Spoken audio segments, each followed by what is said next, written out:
Hi guys! So, how's your uninterrupted vacation? So, nindot kayo no, 30 day wala tay trabaho. And thank you kaayo ani VP Sara. Okay. Ang ahoa lang is karon ba kay nagsigog scroll sa at TikTok and then na ako nakita ani nga new grading system nga gipagawa sa DepEd. Kitaan ba mo ani? Kani.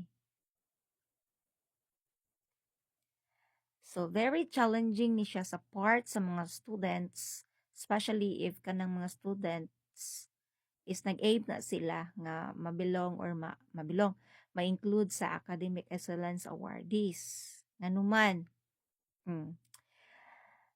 awards will be given only to learners with an average of 95 and above and no failing grades.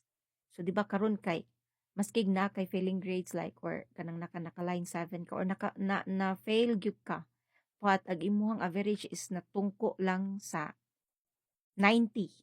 With honors gyapon ka. Karon bag-o nga grading system, dili na pwede. And 95 magsugod ang average nga matawag kag honors. So good luck sa mga achievers. Kaya ra na ninyo. Ciao! Good night.